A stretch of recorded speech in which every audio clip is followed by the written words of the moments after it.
Hello friends, स्मार्टो system की इस passion English में आपका स्वागत है। मेरा नाम है उमेश अरोड़ा।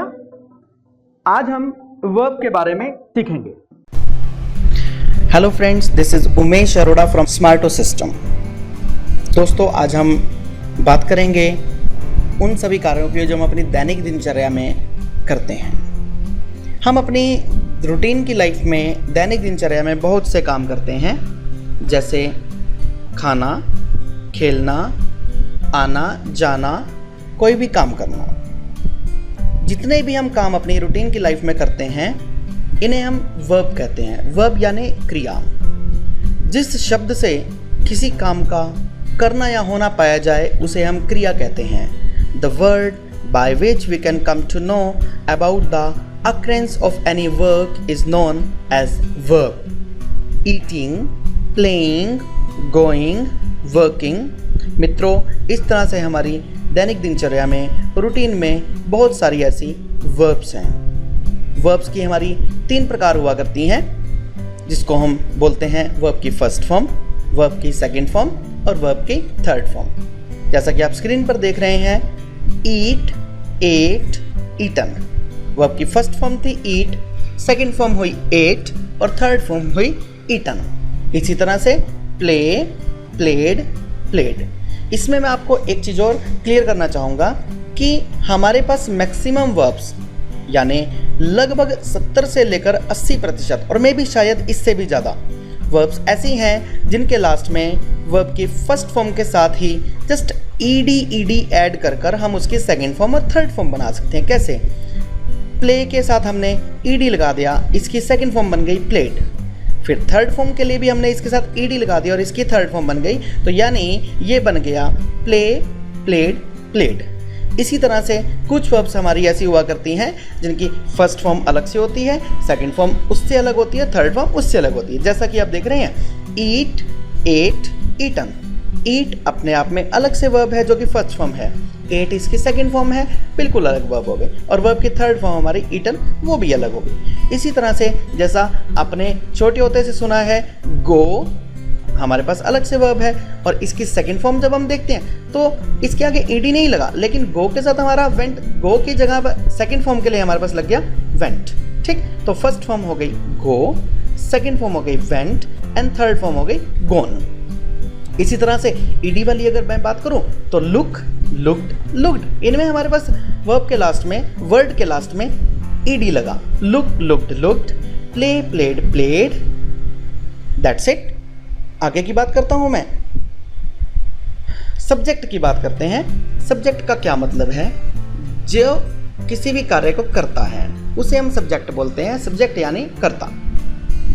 सब्जेक्ट हमारे पास कई हो सकते हैं, जैसे I, we, you, they, he, she, it, this, that, these, those. Subject हमारे प्रोनाउन भी हो सकते हैं और सब्जेक्ट हमारे जनरल भी हो सकते हैं। जब मैं बात करता हूं अपने बारे में, ये होता है हमारे पास आई का यूज़। आई का मतलब है मैं।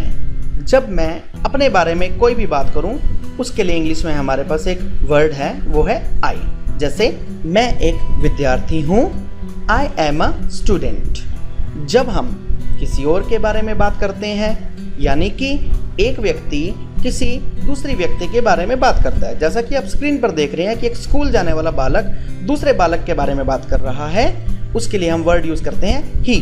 इसमें एक चीज़ याद रहे कि जिस भी व्यक्ति के बारे में बात की जाएगी वो एक पुल्लिंग होना चाहिए, यानी कि मैस्कुलाइन जेंडर होना चाहिए। अब बात करता हूं मैं शी की। जब हम किसी के बारे में बात करें, ये तो ठीक है, लेकिन जब हम किसी फेमिनाइन जेंडर के बारे में बात करें, किसी लड़की के बारे में बात करें या किसी स्त्रीलिंग के बारे में बात करें, उसके लिए हमारे पास इंग्लिश में जो सब्जेक्ट है वो है शी। जैसा स्क्रीन पर आप देख रहे हैं, एक स्कूल जाने वाला विद्यार्थी बोल रहा है शी इज़ माई फ्रेंड, और वो एक कन्या की तरफ, एक लड़की की तरफ इंडिकेट कर रहा है। अब बात करता हूँ मैं वी की। ये भी हमारे पास एक प्लूरल सब्जेक्ट है। वी का मतलब हम। हिंदी में इसका शाब्दिक अर्थ है हम। जब हम आपस में हम अपनी सबकी बात करें वो हमारे पास वी का यूज़ है।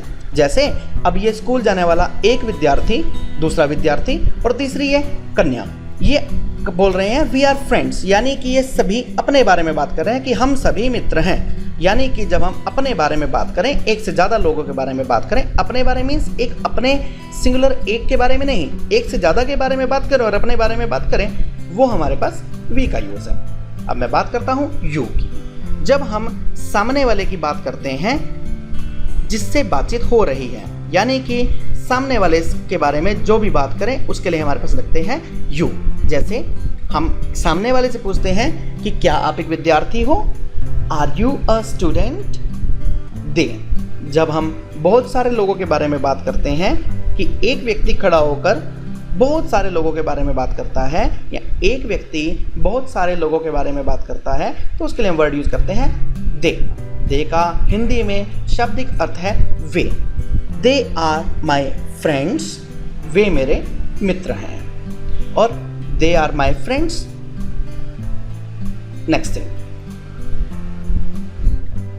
अब हम निर्जीव वस्तु की बात करते हैं। जब हम नजदीक पड़ी हुई किसी एक वस्तु की बात करें, this refers to a thing that is near to you.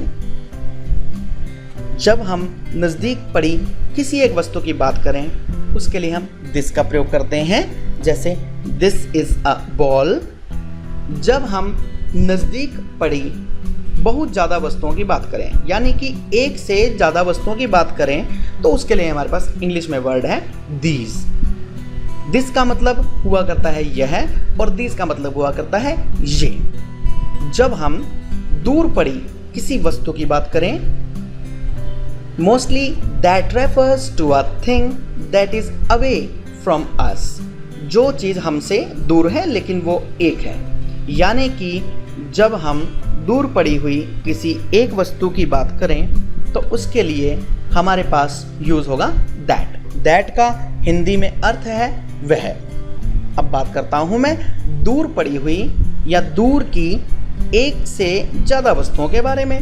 जैसा कि आप स्क्रीन पर देख रहे हैं, विद्यार्थी बोलता है दोज आर बॉल्स, यानी कि जब एक से ज़्यादा बॉल्स हों या एक से ज़्यादा वस्तुएं हों तो उसके लिए हम दोज का प्रयोग करेंगे। और अब मैं बात करता हूं इट की। इट हमारे पास यूज हुआ करता है आमतौर पर नॉन लिविंग थिंग्स के लिए या फिर ऐसी वस्तुओं को जानने के लिए, ऐसी वस्तुओं के बारे में जानकारी जुटाने के लिए जिनके जेंडर की हमें जानकारी ना हो।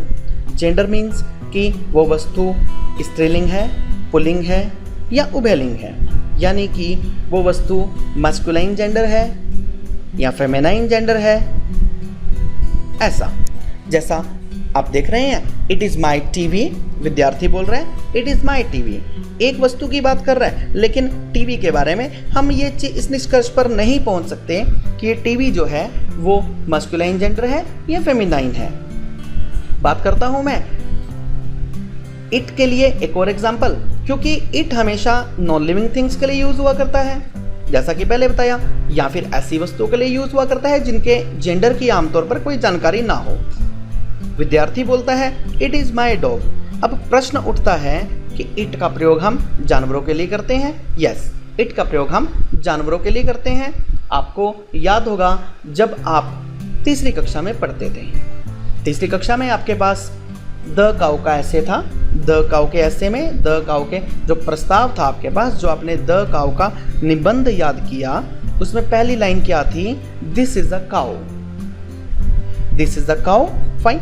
दूसरी लाइन थी it has two big eyes, it has two big ears, it has 4 legs। तो इस तरह से जब भी हम किसी भी जानवर के बारे में बात करते हैं या फिर हम किसी भी प्राणी के बारे में बात करते हैं, किसी भी जीव जंतु के बारे में बात करते हैं, तो वहाँ पर हमारे पास इट का प्रयोग होता है। अब बात करते हैं कि सब्जेक्ट और ऑब्जेक्ट में डिफरेंस क्या है।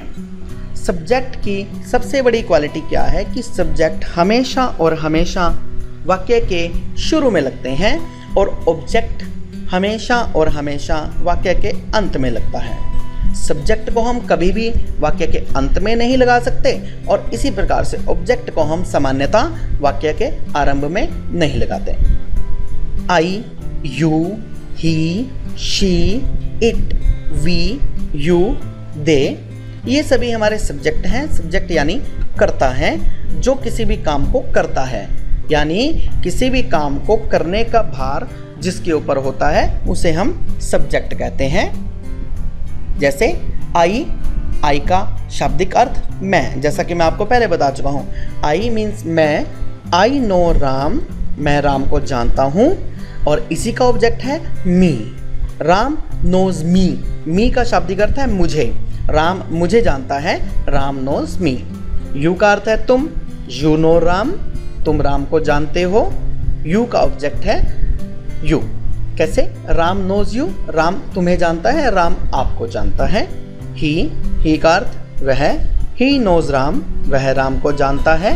हिम, इसका ऑब्जेक्ट हुआ him, Ram knows him, Ram उसे जानता है। हिम का अर्थ है उसे। शी का मतलब वह, एक फेमिनाइन जेंडर के लिए प्रयोग होगा। शी नोज राम, वह राम को जानती है। इसका ऑब्जेक्ट है हर, राम नोज हर, राम उसे जानता है, यानी उस स्त्री को जानता है, उस फेमिनाइन जेंडर को जानता है।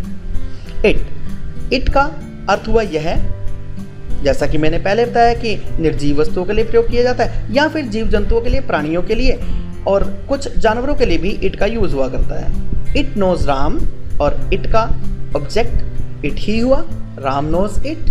वी का मतलब हम, वी नो राम, हम राम को जानते हैं।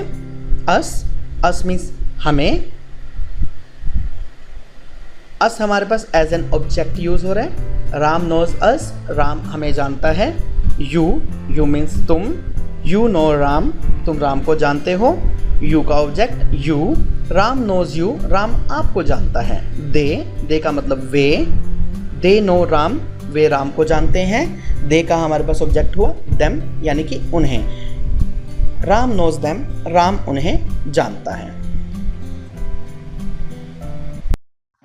Thanks for watching this video. दोस्तों, इस वीडियो में हमने वर्ब के बारे में सीखा। इस चैनल को सब्सक्राइब करने के लिए नीचे स्क्रीन पर दिए हुए लिंक पर क्लिक करें और इस चैनल को सब्सक्राइब करें, ताकि मैं जो भी नए नए वीडियो अपलोड करूं वो आप देख सकें। हाँ, एक बात और, अगर यह वीडियो आपको पसंद आया हो तो इसको शेयर करना मत भूलिए।